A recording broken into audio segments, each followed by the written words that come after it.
Thank you, Tim. We've survived the graveyard shift, and now we're on the road to the end for the day. So, welcome back, everyone. So we'll just hear from your summary.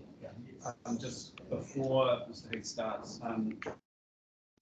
Brent and Mr. Rose have discussions and have essentially agreed, as I understand it, on matters. Yes. I just wanted to check as far as what suited you both best, as far as whether you'd like a short combined statement from them in writing, or whether it's just for them to orally explain where they've got to.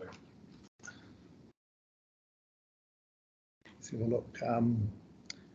Mr. Brent, is that something you could easily write down for us and provide? That'd be great. Thank you. Just your position and any suggestions, and just sign it both and get it to us. That'd be great. Sure. Thank you very much. Thank you. Okay, over to Mr. So we'll leave that in your care to feed through to us. Certainly. Thank you, Dan. Well, I'll just read a brief summary and answer any questions. My economic assessment relates to the proposed plan change to rezone approximately 14.7 hectares of land in the northern fringe of the Masterton Township. The key retirement village demographic is a rapidly growing proportion of the Masterton district's population, and is a trend projected to continue over the next 30 years. The economic market for residential dwellings extends further than Masterton and captures Carterton due to the close proximity of the site to the border of the districts. Both these districts have a significantly higher proportion of residents aged 50 years and over compared to the Greater Wellington region. There is a significant shortfall in the supply of existing retirement village units in Masterton and Carterton catchment to accommodate the current and projected 75+ population over the next 30 years. Therefore, providing additional retirement units at the site would be essentially required to satiate part of the expected demand and improve the well-being of the local community. My assessment supports the loss of 14.7 hectares of land use capability Class 3 productive soil due to plan change has no material propensity from an economic perspective to undermine the primary production capacity of the Masterton district as a whole, given the extensive distribution of highly productive soil around Masterton Township and the physical limitations of the site for future primary production. There are limited development opportunities within the existing residential zone and the rural blocks on the urban-rural border, a boundary that is either available or more economically appropriate to accommodate the proposed comprehensive care retirement village. The site is considered an efficient location for the proposed retirement village development in terms of land area, physical characteristics of the site, location attributes, and mitigating the economic costs associated with the loss of more productive land of a higher LUC classification in the district. The loss of productive land due to the plan change would not undermine the current and future primary production level of the district, given the site accounts for a negligible 0.2% of the catchments, Masterton and Carterton, highly productive soil, and only 0.4% of the localised Masterton district, highly productive soil. The plan change and subsequent proposed retirement village and residential lots would provide significant economic benefits to the community, including increased housing supply, more competitive residential environment, increased market certainty, increased housing choice, decreased marginal infrastructure costs, and local employment growth and economic activity. The site is an economically efficient location to provide for additional retirement units within the district, compared to alternative locations within the residential zones and the rural blocks in the Masterton rural boundary, and would generate significant economic benefits, significantly more economic benefits than the cost of the local community. The location and assessed economic benefits of the site means the rezoning as a whole, retirement village and residential lots, would deliver an efficient and well-functioning urban environment from an economic perspective. Overall, the economic benefits of the plan change would significantly outweigh the economic costs of a minor productive loss of land in the context of NPS HPL. Based on my analysis, I consider that rezoning the site is required and efficient to provide the land needed for the proposed development in the context of the HPL urban zoning requirements. My economic assessment supports the plan change to rezone the land from rural primary production to residential from an economic perspective under the RMA, NPSUD and NPS HPL context. Thank you for that, Tim. Yes, I'm going to kick off this time. Is this your first rodeo under the MPS HDPL? That is correct. Okay. Very enjoyable. Experiences. All right, so I do want to take you to clause 3.6.4, and that's helpfully on page 9 of Daniel's legal submissions.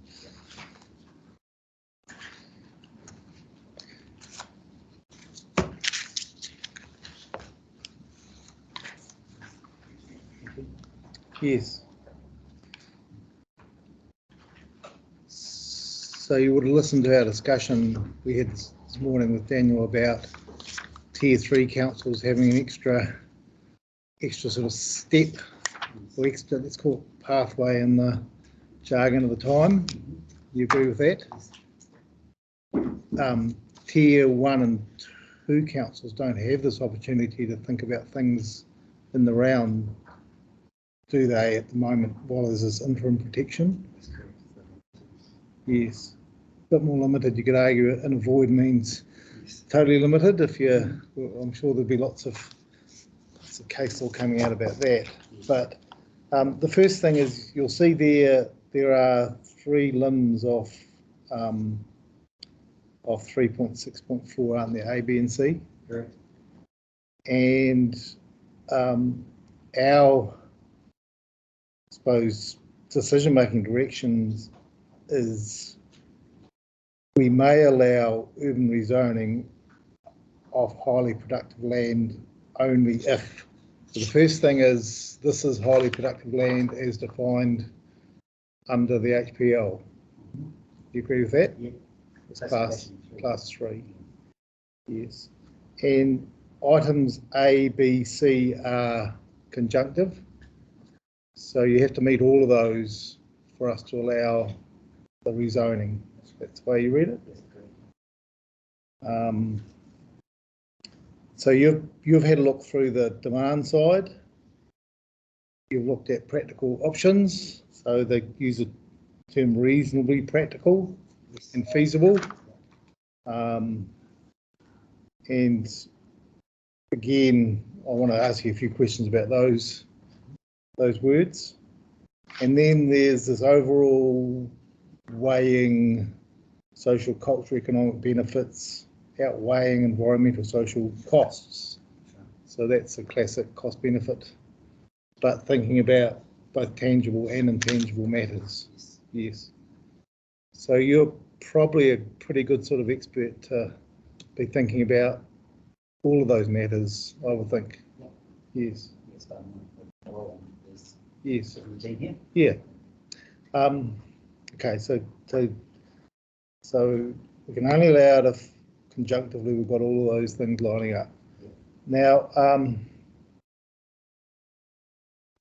then David's pointed out we've also got this 5 about if we do provide a decision to rezone highly productive land, we've got to be cognizant that it's the minimum necessary to provide the requirement capacity, which comes to the capacity question of what's currently available and what's projected. Correct. Yes. So there's quite a lot in there, isn't there? Yes. Box to be checked. Yes. So let's start at the top. The expected demand for housing or business land. So you'd agree that Welhom's business is about housing, so it fits neatly within the housing paradigm. Yes. And this comes back to our knowledge and understanding of the current capacity within Masterton and Carterton for this land. Yes. So, Dan was correctly pointed out that not aware of any HPA has been done this particular area. But just as an update, I am doing that at the moment, or very right, as part of the work with FDS, so we'll be getting them very soon. So, and would be happy to have that for this hearing, but yes. it's not available. Yes. So, but when I looked at the growth for the two districts, the Marsden and Capital District, and in my main evidence in figure 2, I've got the demand projections. Yes. These are based on the Census Partners projections for each TA within the greater Wellington area. So I'm just going to go to figure 2. Sorry, I'll Page 6. page 6.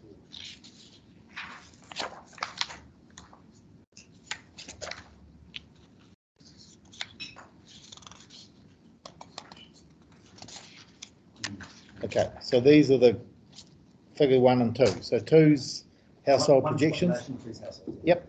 Yep. So if you just look at the median projection between 2021, which was the original start date, and 251, under the orange, I think you've got a coloured version there. Yes, Under yes. the orange scenario, you're looking at roughly 8,500 dwellings required to accommodate the projected population growth over that period. Over 30-year rough period, yes. That's under, and that's the sense median, which I think they turn the 50% scenario. So give me that number again. Another how many households? So it's 24. 24, so let's say 600, Yes. which is the end against 16,100, which is the current 2,000, Yes. which is roughly 8,500. Yes. That's quite a lot of new houses, isn't it? Correct. Yeah. Yes. And that's under that scenario. Under the high scenario, it's circa 14,000 required. Yes. So that provides that initial high-level context. Yes.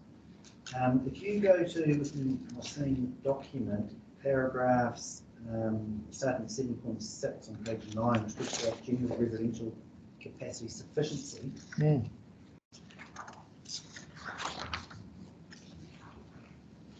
In paragraph 7 there, I've looked at the vacant zone residential rental capacity within the two districts. Mm. And that I've determined roughly equates to 1,880, let's say 1,900 dwellings that could be accommodated within those areas. Mm.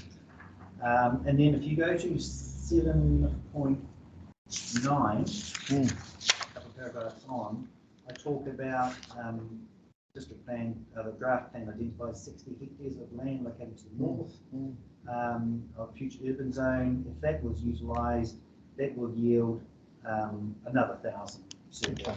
And that calculation is just shown in my footnote there. So circa 3,000 So circa 3,000 all up is what's being given vacant zone and future urban zone. against the median prediction of the next 30 years of 8,000. So we're still So you're behind. still behind the 8 ball. So what it would, there's infill on top of that. Yes. That's what we haven't assessed. Yes. And would be part of an HPA capacity assessment. Yes. And I would suggest that the district does have quite a bit of infill potential. Yes. So their site size seems quite high, Yes. but we don't know the feasibility or the realisability of some of that given infrastructure constraints and flooding stuff that would be Yes. part of an HPA. Yes. So, but what it signals is that more than likely you are still going to require additional land to be zoned over the next 30 years to meet that shortfall that I've identified, which was roughly 5,500. Shortfall over the next 30 Over the years. next 30 years. And To be confirmed with the HPA. And is there evidence that it's reasonable for us to look at the median projection in your figures 1 and 2? I think that's the appropriate projection to look at, rather than the high, Okay. All right. which is more. Okay. I note that you do take information from Mugs, which is a lovely. We I hate to think some other urban growth studies might be called in other parts, but Mugs is probably one of the good ones. So are you comfortable, even though it hasn't been ratified by council, as an expert, are you happy relying on information in Mugs and basing your expert opinion on that type of document? Yeah, in my experience, where things have been fairly well signposted, and I think this site has been for future urban growth, there's a level of comfort around that area being given some weight in decision making. In my experience, has been involved in a few few hearings where there's been some dots placed on maps, and that has had significant weight on the decision of the panels. So in this instance, I think this particular area has been well signposted as a good location for future urban growth. It's adjacent to the urban boundary, so it's what I call a plug-in from an urban expansion point of view, so it's economically efficient. So I have a level of comfort around this particular site and the location in general. It's not quite my question. My question is more along the lines, it's a reasonably recent document, I think. 2019, so in the scheme of things, it's reasonably recent. Yes. It was prepared by professionals, who the authors were, Boffimiscal, and had economic input, do we know? Don't believe so? Okay, but they would have looked at population projections to look at urban growth.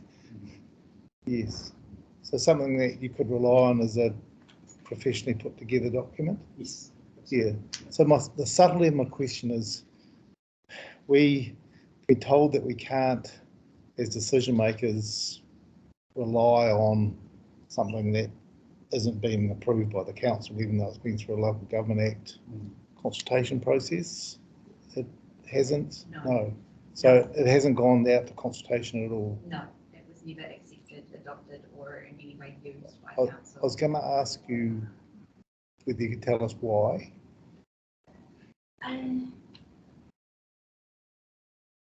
Not specifically.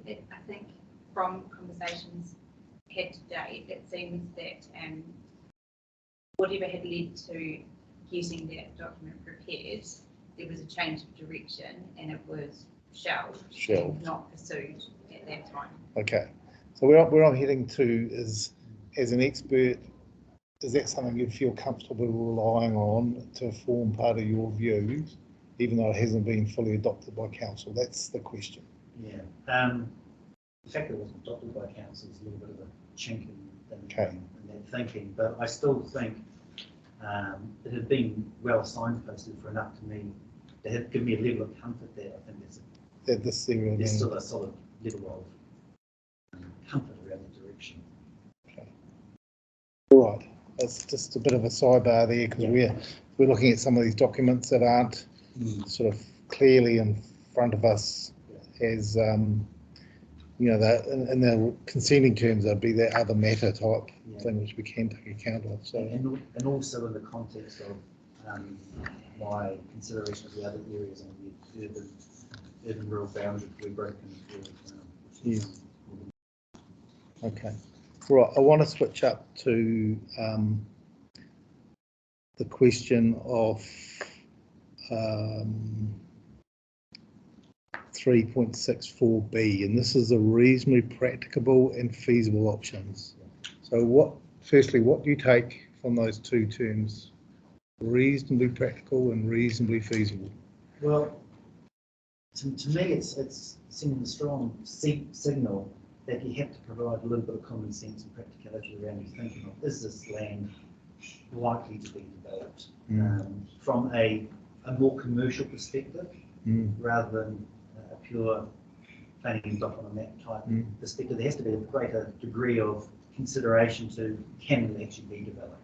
And then the second part of that is, from a commercial perspective, is it feasible to develop? But these are alternatives we're talking about here. Yes. So. And in the context of for a retirement village of this still care package. Okay. And you've done that assessment, haven't you? Yes, I have. Yes. I've gone through each of the areas and consider them on the merits. Yes, and you've put all sorts of different pros and cons. I wonder whether we could have a look at your key plan, which is one of these other ones I can't read. It's your figure 6.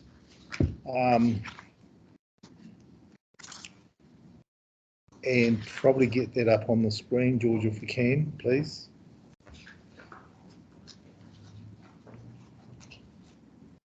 That's the figure, isn't it, that shows the areas that you've looked at, and there's colour coding in there?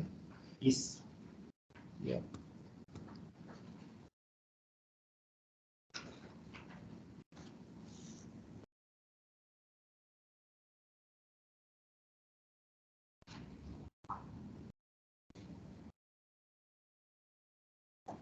Yes, that's it. Okay. So these numbers on here relate to these numbers you're given. These numbers, haven't you? Yeah, I think these came from plan. So they came from the district plan. Okay. And does the figure actually come from the district plan? Have you created that? We created that because I think we created the soil classification underlay. Okay.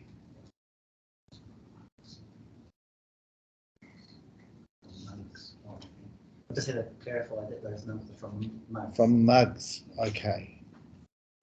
So again, you know, that comes back to me. You're relying on mugs. So just take us through this. What are you showing us here? So what we tried to do with this analysis here is to look at the alternatives for where land is either zoned and vacant or identified for future urban zone, FUZ, Yes. that could be considered as alternative options for this particular development. Mm. And then we've gone through on a site-by-site basis and looked at practical considerations of each of those in terms of the land area, in terms of any constraints. As I've gone through from paragraph 9.13 to 9.21ish, and looked at each of one individually and formed a view from through an economic lens on the merits of that and whether it was basically more appropriate or more suitable for the subject development. Okay. And then your table 3, you've done a bit of sieving, haven't you? That does the blue ones highlight the ones that meet a size threshold? Yes. Okay. So really you're starting with 1, 2, 3, 4, 5, 6, 7, 8, 9, 10, from my count, realistic From a land size. from a land size point of view. And this isn't just based on a land size requirement for Somerset. I've done work with a few retirement villages operating around the country, and it seems to be a pretty common theme. The old 8 to 10 hectare land parcel is typically what's required. So it's not looking at Somerset criteria specifically. Yes. And so your analysis just goes through each of these, I suppose, feasible because they're big enough. Yeah. And then thinking about the practicality. Yes, I tried to address the arm of that. Yes, yes. And consider it from the perspective of the context. Yes. Okay. So I've read through each of those, and there's certainly, except you've done a thorough and thoughtful consideration of each of those. Yes. And we don't have any testing evidence on this matter, do we, Megan? So, and it's certainly in your wheelhouse to work through that issue. So that's good. To see, you've done a cost-benefit evaluation under C, looking at 3 factors or 4 factors: environmental, social, cultural, and economic. So you've really focused on the economic part, haven't you? Yes. So we're really relying on Mitch to give us information on the others. Correct. Okay. Right. And so you come to the conclusion that the conclusions you have. I've identified those benefits at the end of my report for the retirement village and for the residual residential. One thing I probably didn't make clear, I should have put in there, is that, well, what's the primary economic cost? It's the opportunity cost. The primary cost of any loss of productive land, economic cost is the loss of the productive land and its potential. But relying on the evidence, Mr. Allen, it seems there's some expert view that it's pretty compromised as a productive unit in terms of soil quality and what you can actually grow on the site. So on that basis, the economic cost of the loss of the productive land is not great, and it wouldn't outweigh the economic benefits we've identified.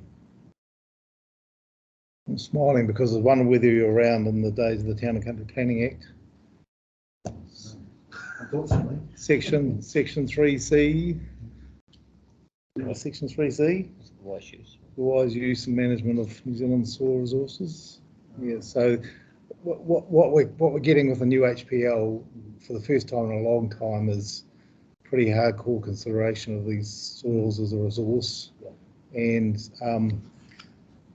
so I really want to put it to you that your arguments at 1.4 and 1.6, as it was under the old 3C of the Town and Country Plan, is sort of the 1,000 cuts argument. Everyone came along with a little bit of land and said, well, it doesn't really matter because only a little bit.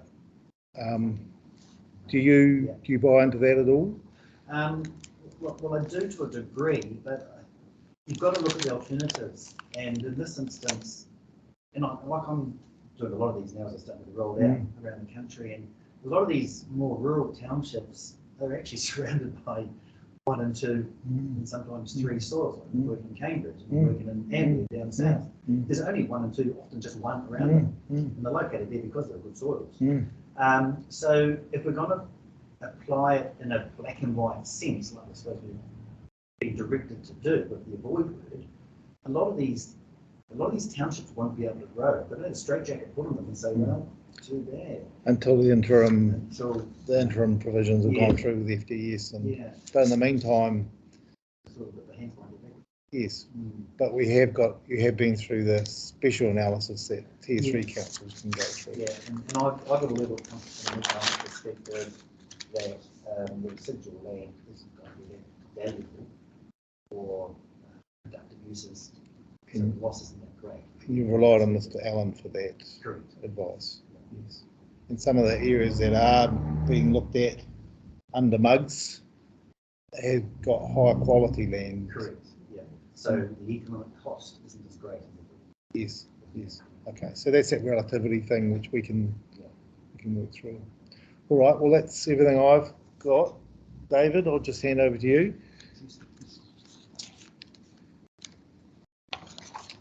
Mr. Heath, your evidence in chief would have been written before Mr. Milner's report. So it was received based on a site visit, received at the beginning of this week. Was that recent? Yes. Yes. Monday. Yes. And it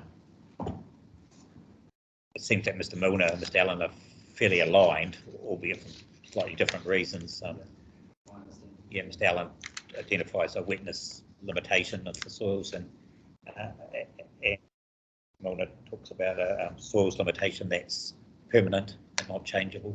So even though he doesn't precisely agree with Mr. Allen, he's probably got a stronger conclusion than Mr. Allen in terms of the versatility of the soils, etc. So does that change your evidence in any way? Well, actually, probably given that there's a high level of agreement between those two witnesses, it gives me more comfort. Okay.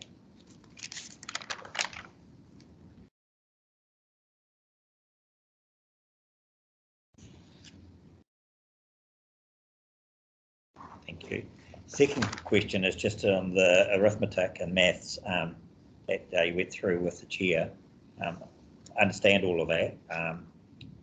There's still a shortfall to meet over the next 30 years of some 5,500 dwellings. Yes. And just for the record, what's your understanding of the contribution that this plan change would make to that in terms of number of dwellings? 99 on the residential lots outside the retirement village, and the retirement village was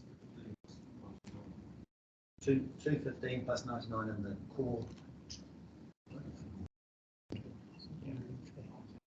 19. Yes. In the core block. Yes. How significant is that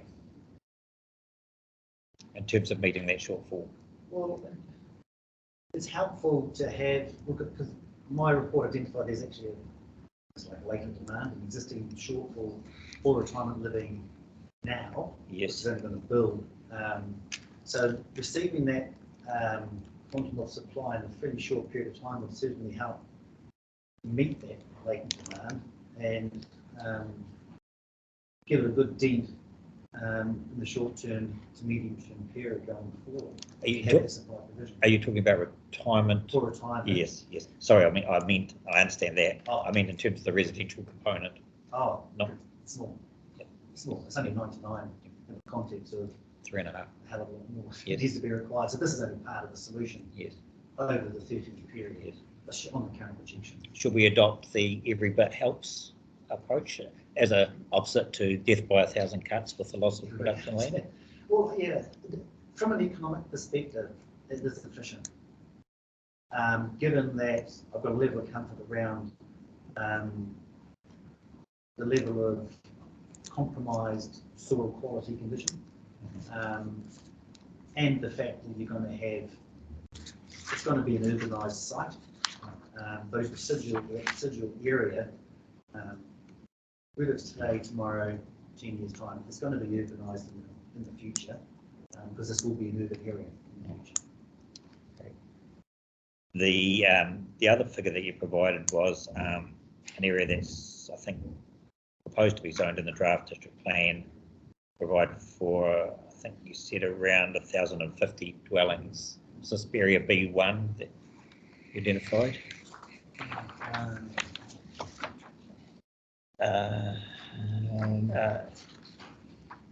Namu Tutawa Road, B1 identified by Mugs. Is this the, that was in paragraph 9.17 of your evidence in chief. I thought I read somewhere that equated to around about 1,000 dwellings. Yeah. I think is that the You cover this in your paragraph 7.9 also. did you say 7.1? Yes, of your evidence in chief. So I'm just wanting to make sure that what you're referring to in 7.9 is what you're also referring to in 9.17. Yes. Are they the same site? Yes. It is, I think it's that white shaded, I don't know if you can see it on the screen, but it's on the screen behind you. Just above B level. Oh, yes.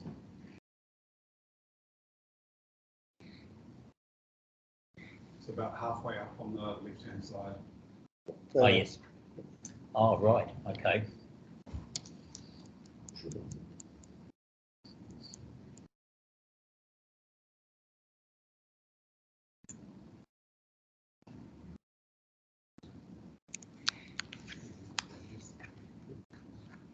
Okay, so that's a site that was identified in Mugs and is being identified in the draft district plan as a future urban zone.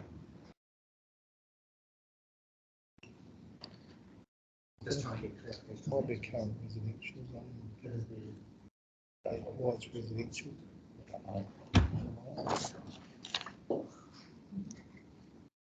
Well, I'm reading from 7.9. It says the draft district plan identifies approximately 60 hectares of land to the north of Namutawa Road and on Chamberlain Road as future urban zone. Based on property economic, the 60 hectares provide for approximately 1,050 additional dwellings. Which was 7.9.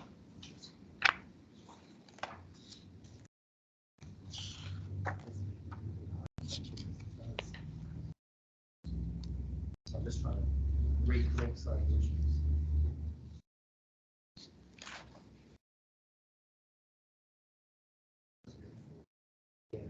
Yeah, so that's in relation to the blue area, just to the left of B11. It's Okay. identified as fuzz. Yes, I see that on the map there. Yes. Okay. So the property that you're referring to in paragraph 9.17 is not the blue area, presumably. It's the area adjoining it, the green area. Yes. Okay. It's my read. Yes. So what is the zoning of B11 currently?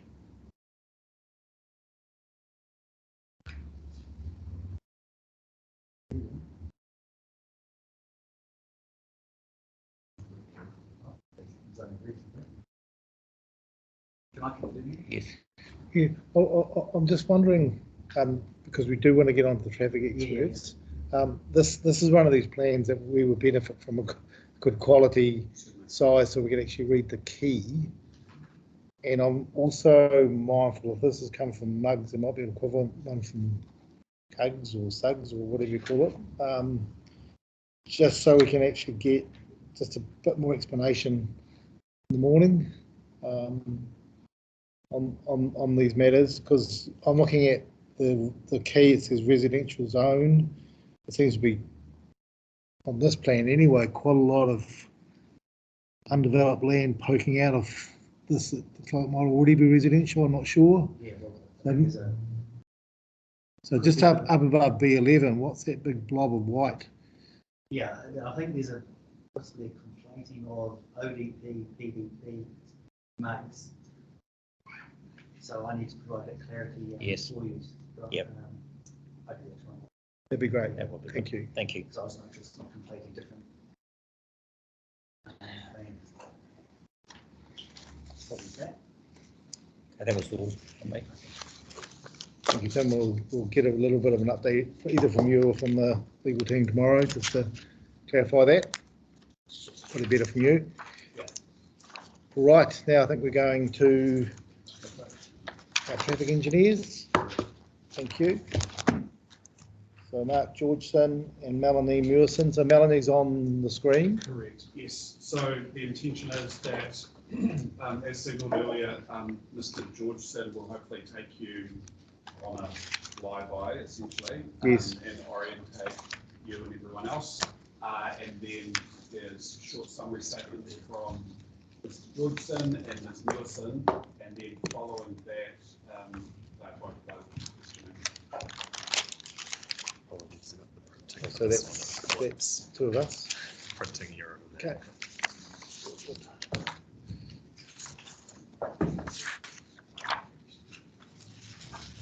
So we've got Nielsen and Georgeson. Yes. This is Yep.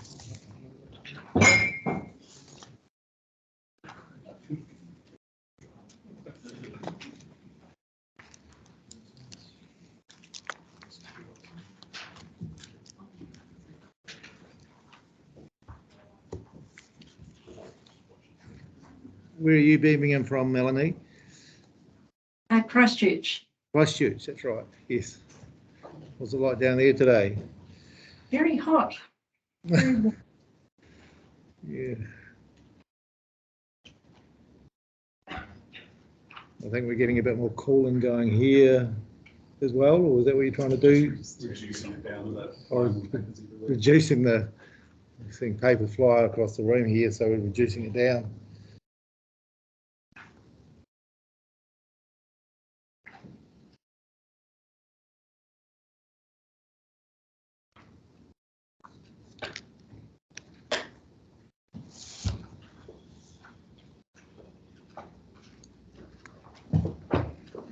Turn around, do we?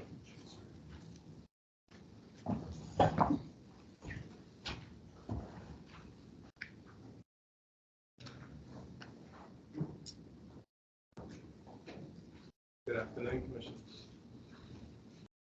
What I thought might be helpful is just to kind of reorient ourselves and just set the scene in terms of locations and roads and transport links and so on.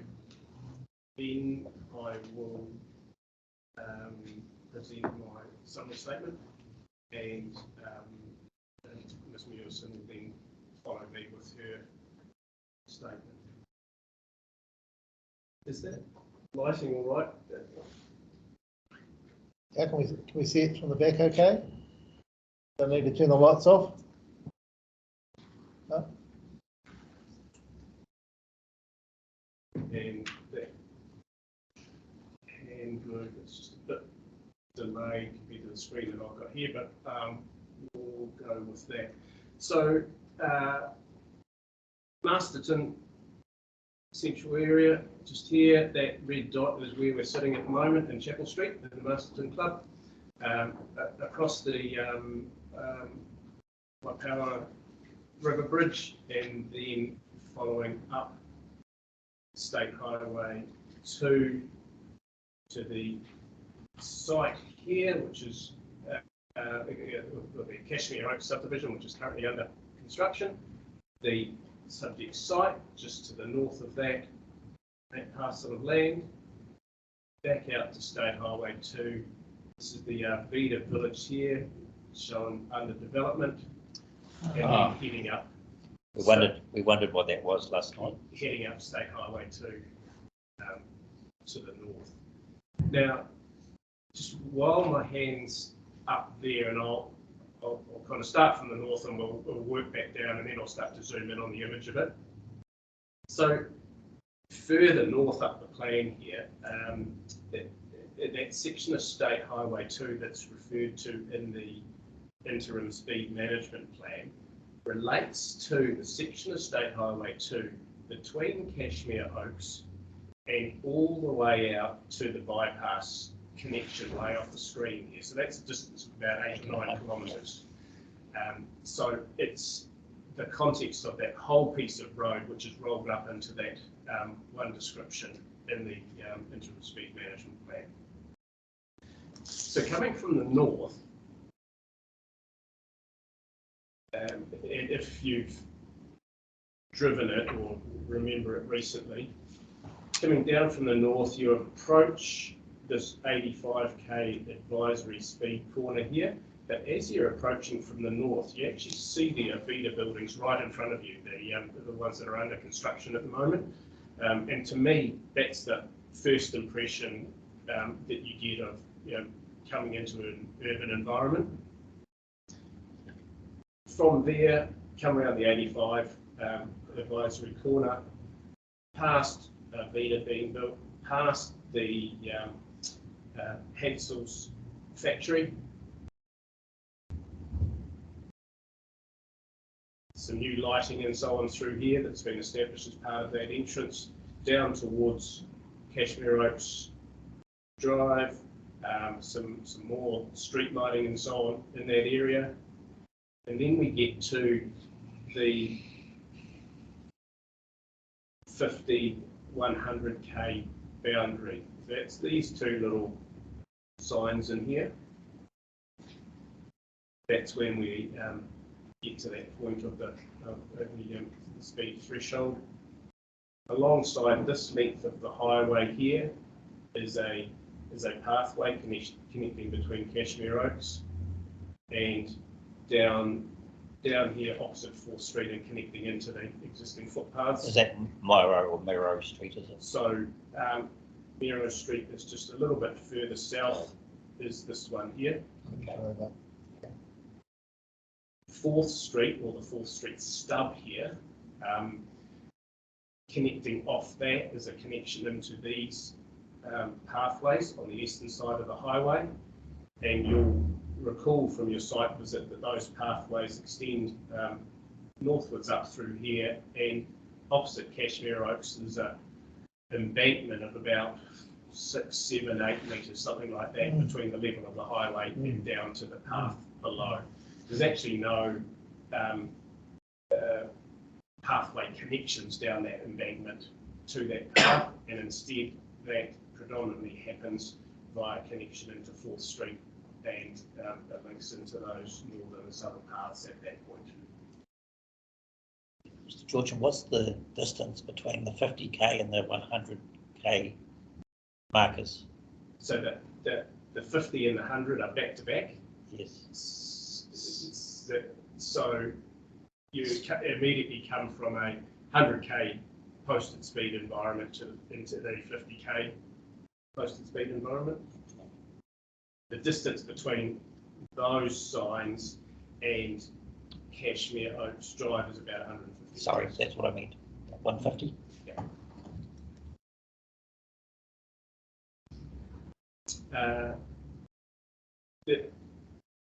You may seek clarification of this from Waka Kotahi, but my understanding is that that speed change has been in place for many, many years, and was actually the original transition prior to Cashmere Oaks being established, so that the Cashmere Oaks intersection has actually been added in that period. And I guess in my view, that there hasn't been an associated response to the speed environment on the highway as a result of that migrating or transitioning urban environment northwards. Mark, I wonder whether you could blow out a bit more again. I'm after a geography lesson, and you're one of the planners, might be best to give it to me. So yes, so look. Is that far enough? Yes, no, that's perfect. So certainly very familiar with this part of State Highway 2 personally. I travel a lot between Hawke's Bay and Wellington, but normally take the bypass. But sometimes come through here when I'm doing some business in town. The split between traffic bypassing and is it as easy as that to say that so much use the bypass, so much will go straight through, or is it not as simple as that? If you were trucking, if you had a destination north, as a good percentage of the traffic going straight through would use a bypass, wouldn't it? Correct. Yes, okay. Yes. Sorry for the confusion of that. That's right, and one of the reasons for that is that it avoids travel through the urban area and the longer journey time that it would take through there compared to on the bypass. Yes. Presumably that's borne out by the traffic figures at either side. The traffic before the bypass and where the State Highway 2 and the bypass intersect, is that? Yeah, so correct. So there's a portion of traffic that doesn't use this part of the highway at all because they bypass the town and so on. And then as you head out of Masterton, the volumes decrease significantly between the catchment of the urban area and then beyond the urban area. So the volumes about I need to correct myself in our report, but my recollection is that they were about 9,000 down in the urban area, that they were about 3,000 out of town. Yes. So that gives a bit of context as to the traffic activity that relates to the urban area that's caught in that southern count. And in the area of Cashmere Oaks Drive, the volumes are about 5,000 vehicles a day. Okay. So more geography lesson. We've got the Hansel's factory there, which is a bit of an icon for Masterton. That's still operating. Yes. And north of that, we've got, you talked about Avida. So that's a new development being built. Yes, it is. And that is that a retirement village as well? Yes. Okay. And that gets access from the state highway by its own access way there. Correct. Straight onto the state highway, there's no other access. Correct. It gets its access, achieves its access off the highway. Yes. I wasn't involved in any of the consenting for that, Yes. but my understanding is that it went through a full resource consent process. Yes. And that there was traffic evidence from the applicant as well as traffic evidence from Waka Kotahi, Yes.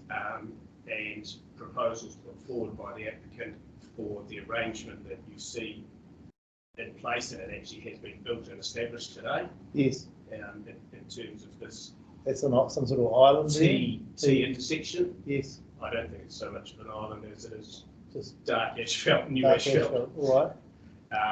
Versus a proposal from Waka Kotahi at the time for a roundabout to be introduced in that location.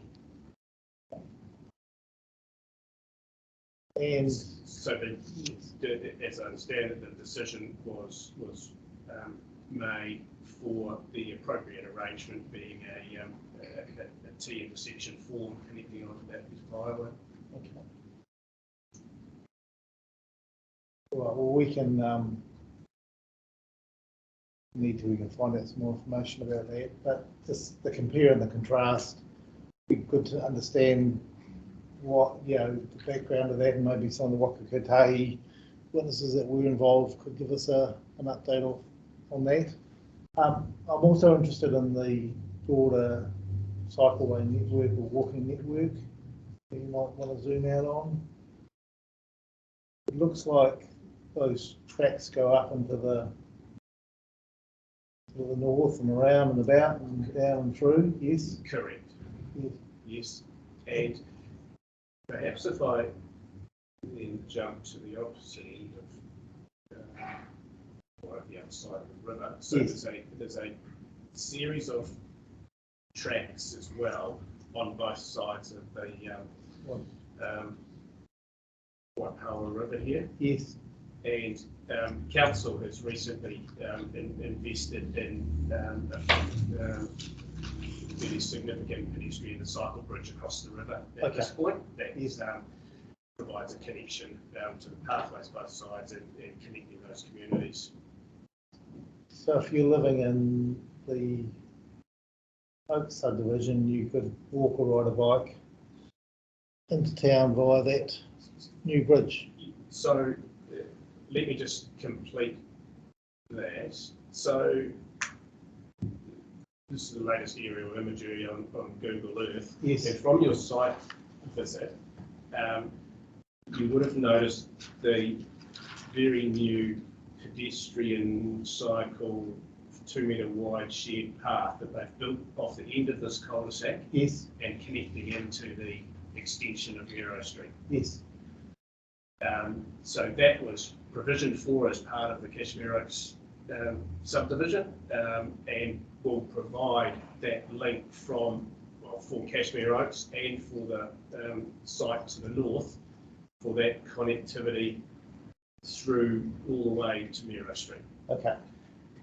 There is also a provision within Kashmir Oaks via a drainage reserve to connect out to the railway corridor on the western side. And there's a walkway along there. In my discussions with council, they've talked about the concept of a pathway within the rail corridor, but at this stage haven't got any funding or detailed plans related to that. Yes. But the message that I get from them is that it's an obvious next step to completing the pathway network in this part of Masterton. Yeah. So presently, with this new link established in here, cyclists and pedestrians will connect into Miro Street and would then need to connect out to the highway. That's still have to come back to the highway at the moment. In the future, and should investment and so on be allocated to it, and I do see this as a real option, is to then have this connection within the rail corridor to either connect to this road here that connects out to Oxford Street. Yes. And links into the path alongside the river there. Yes. Or for that railway corridor path to connect down to the paths at the head of the river here and then into these pathways here. So I'm describing that, I guess, as what I see as a next phase of of the shared path cycle pedestrian network in this part of the city as future growth and so on demands it northwards. Okay, that's really helpful. Thanks, Mark. I think I'm really interested in the multimodal opportunities, and given the GPS and government sort of policy around these things, just understanding the context of this from the broader transportation network in that broader area is useful. I have one more question. Maybe just one other point that I was going to make in relation to this existing path alongside State Highway 2 at the moment that connects down to 4th Street and beyond, is that the closest crossing point, or formed crossing point on the highway is down here, just south of 3rd Street. It's actually quite useful to orient yourselves, isn't it, when they name their streets 1st, 2nd, Yes. 3rd and 4th. So at 3rd Street here, there's a crossing point to enable people to get from one side of the highway to the other. That's the most northerly crossing point. There's been a bit of discussion and other evidence about people crossing the road at Cashmere Oaks and accessing a path and so on. I struggle to see how that actually happens. In practice, I don't discount the fact that those who are a bit more interested in fitness might do that, but there is no formal crossing point or anything in that part of the network. The point I wanted to make is that there is the potential for this path to then be connected across to 4th Street by way of a similar crossing point like the one that exists south of 3rd Street, Yes. to connect it to that part of the pedestrian path network. Okay. So, I'll ask, So I see that as a possible improvement that might come forward during resource consent time. okay. can we just go a bit broader, and I'm interested in how the northeastern part of the area is actually serviced by road. So is that all come off 3rd Street, this big area on the right hand side? So Opaki Meadows here, just north of Cashmere Oaks, is a little private road just serving those local properties in there. Yes. So yes, you're correct that in terms of access into this wider catchment on the eastern side is via 3rd Street or other roads to the south. Yes. And indeed, that's where the bus service loops as well in terms of 3rd Street and up into this catchment here and connecting back into town. Okay.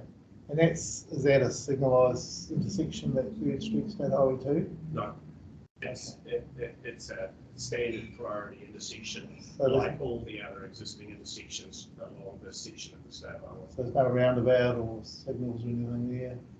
No. Oh, okay. The first roundabout that you come to from the north Is that is the one main one at the north end of the CBD. Yep, gotcha. Thank you. Was there anything else you wanted to show us? I'll leave that live because there might be as I go through my statement, if that helps to Thank you. clarify things as I work through that. Okay.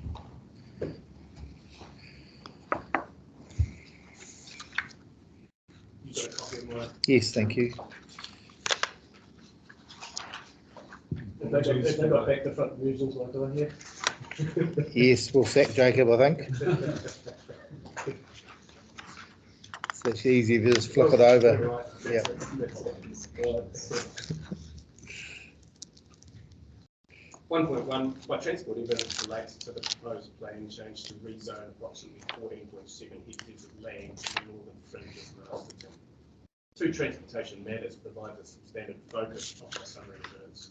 The first relates to the performance and safety of the state highway, Cashmere Oaks intersection, through which the site achieves vehicle access. The second matter relates to access for and by modes of travel other than by car.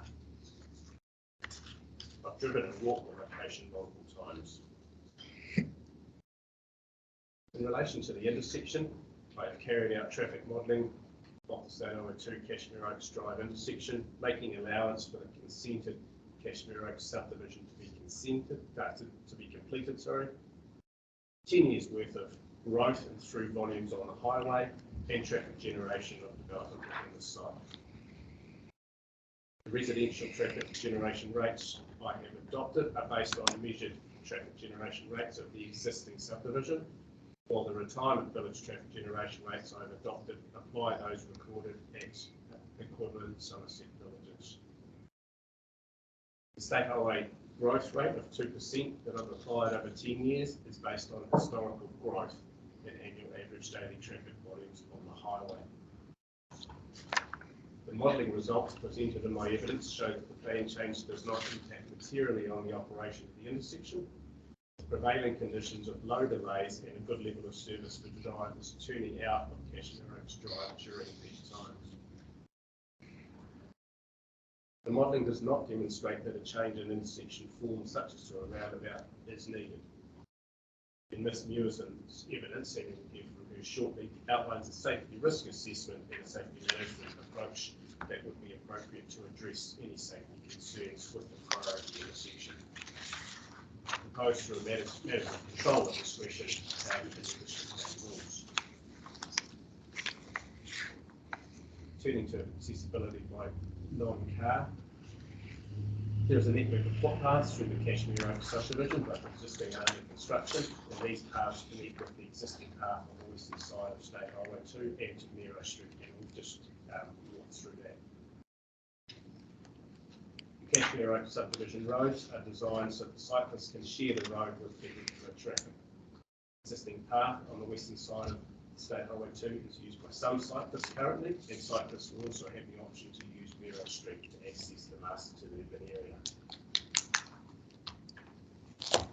But just that, perhaps just the point on that to mention is that the connection out into the highway at Nero Street, or potentially even at 4th Street, is occurring within a 50k limit environment, whereas at Cashmere Oaks Drive, it's in a 100k environment, even though the operating speeds are lower. The speed environment is quite different in those two locations. At 1.10, while there is currently a bus service that services the northeastern part of Masterton and connects this area to the town centre, I consider it to be too remote to serve the proposed development. Assessment and provision for a bus service into Cashmere Oaks catchment can be considered through the subsequent resource consent process. So just concluding that is out of my primary statement, the intersection of Cashmere Oaks and State Highway 2 will continue to perform well, taking into account increased traffic from the development. There are several ways to improve the functionality of the intersection, but there is no evidence to suggest that a roundabout is needed for the plan change to progress.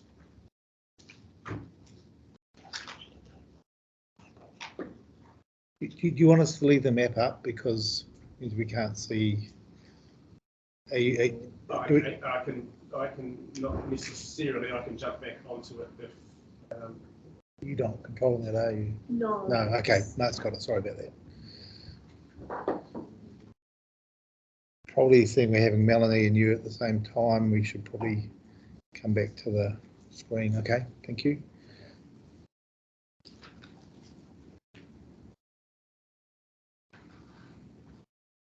Midway through 1.11, there are several ways to improve the functionality of the intersection, but there is no evidence to suggest that a roundabout is needed for the plan change to progress. I am of the view that the transport needs and effects arising from development enabled by the plan change can be appropriately managed and tested as needed through the stages. In turning now to summary that I've prepared in response to the submitted evidence, I'll first turn to intersection modelling at 2.1. Mr. Connolly says at paragraph 66 of his evidence that the default parameters are likely to be an appropriate starting point for intersection analysis. So maybe just to add there that CIDRA is the assessment tool that's being used to analyse the capacity and performance of the intersection as an industry recognised tool, and it's been accepted as the appropriate tool used. Before we carry on, Daniel, I presume that the people listening in from the other submitters have got access to these summary statements as well? Yeah, we'll make sure that those are circulated, particularly these next three as far as Mr. Jordanson, Ms. Nielsen and Mr. Lewandowski have got rebuttal next to them. So yeah, we can do that straight away. Well, I'm actually thinking that people are listening in pretty intently, hearing rebuttal evidence for the first time verbally, it's not really, Liam, I'll take, I'm just thinking from a fairness point of view that we've been handed out some additional summary evidence that actually includes some what I call sort of reply evidence. You haven't got that, have you, Liam? No, I don't, Commissioner.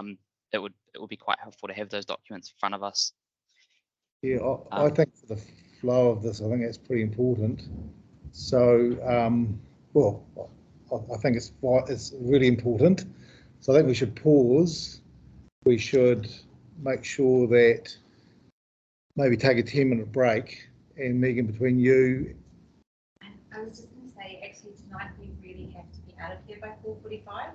Okay. So if we're going to take a 10-minute break, that would take us to 4:30. I'm not sure we'll get through Mr. Georgeson and Ms. Nielsen's evidence tonight at that rate. So Okay. that might factor into they just have another commitment after our scheduled end time tonight. Understand.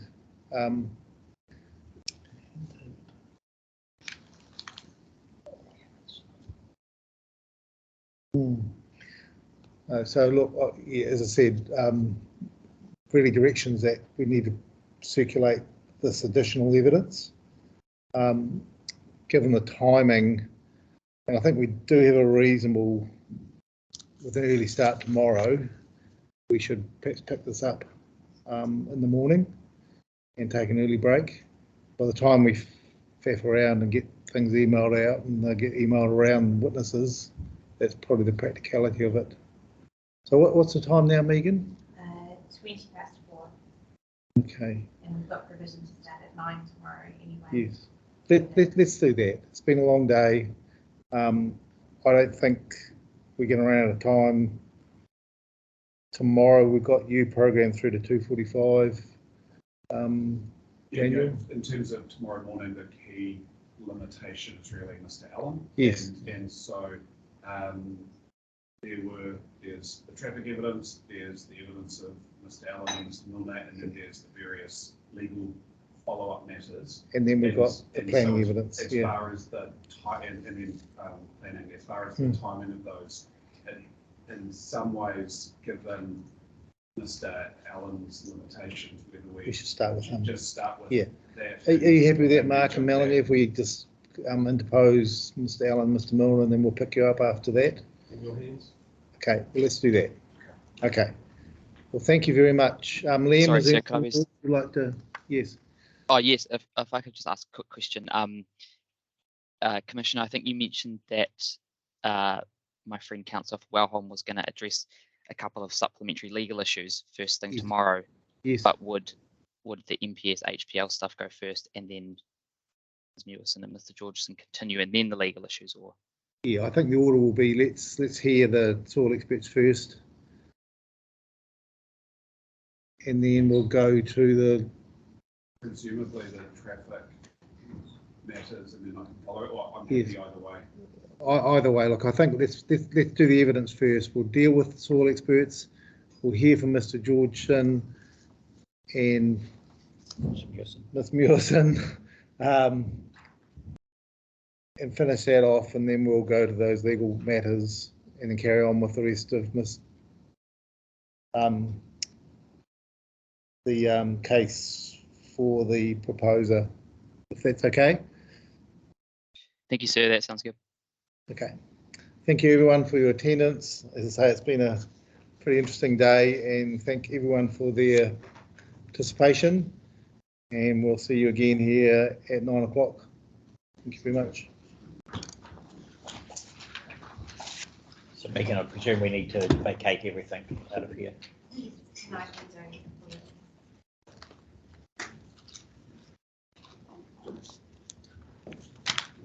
Would you like copies of Mr. Georgeson's that other Rotary realms you have left?